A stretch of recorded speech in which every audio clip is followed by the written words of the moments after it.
This is the Weber conversion kit for FJ40. Supposed to be pretty much bolt on, and we'll see. So this is the stack up of the adapter plates.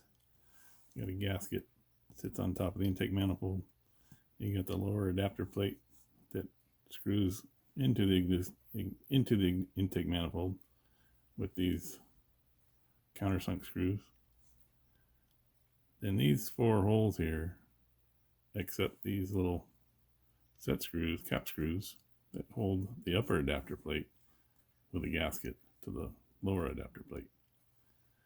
Problem I'm running into is one of these screws stripped out these holes. This is kind of soft aluminum, and I was snugging these up, and one of them just pulled the threads out. So I'm going to show you what I found and something that contributed to that happening.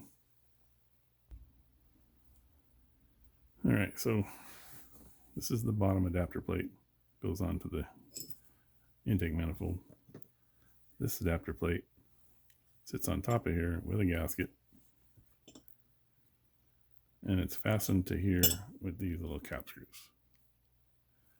Now what I found, so looking at the stack up, these go into a spot faced countersunk hole. They go in about that deep.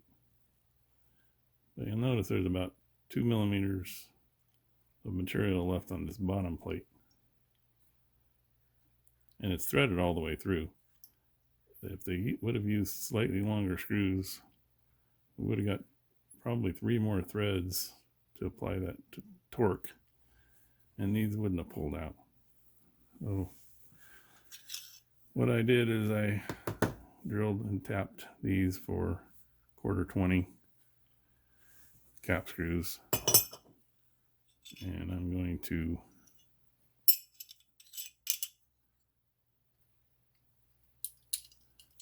these I got at the local hardware store. They're a little long on purpose. They didn't have the right length that I needed. So you can see how much sticks out. So I'm going to trim those off so that they go all the way in. And don't forget there's a gasket that's going to go in here. It's going to add a little bit more length. So I with the new helicoils, 1/4-20 helicoils are installed. You can see them, all 4 holes. I've got 4 of these. Going to trim them about 1/8 of an inch off and go from there. This is the adapter plate that sits on top of the intake manifold, and it's held on by these 4 flush countersunk screws that go in to the intake manifold with a gasket. That's the starting point of your adapter stack up. The problem with this is that you're required to remove the insulator and the heat shield that's built into the insulator that shields the carburetor from the exhaust heat.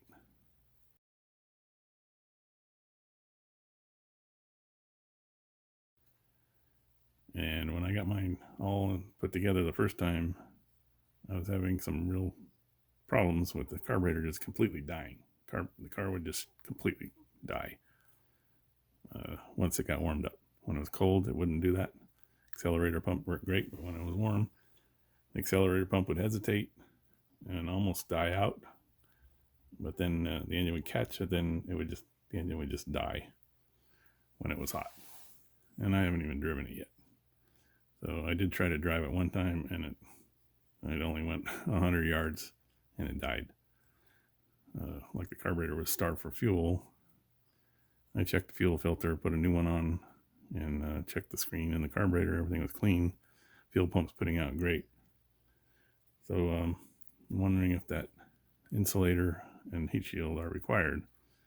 So what I'm doing, I put the heat shield and the insulator back on. I bought some longer screws. These are the ones that came with. I bought some longer screws. I did have to trim them a little. And what I'm going to do is just install their setup, but on top of the insulator. So the insulator will be sitting on top of the intake manifold.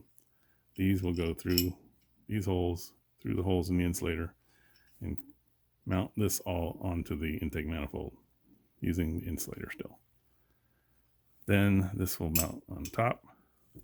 Then these 4 studs go in here, and then the carburetor sits on top of that. So that's what we're headed for. Let's see if that's going to help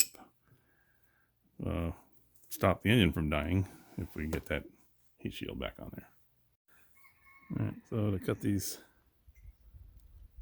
bolts down to length, I just jam nutted a couple of nuts on there with the exact right amount sticking out, hacksawed it off, and now I'm gonna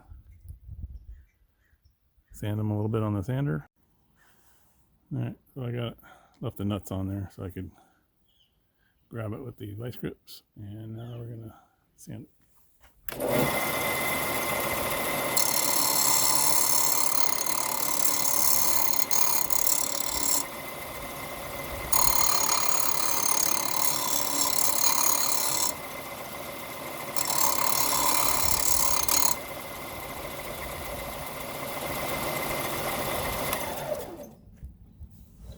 Oh, we got a nice rounded edge, clean threads for starting. Should be good to go. All right, so these are all the set screws. Hold these 2 pieces together.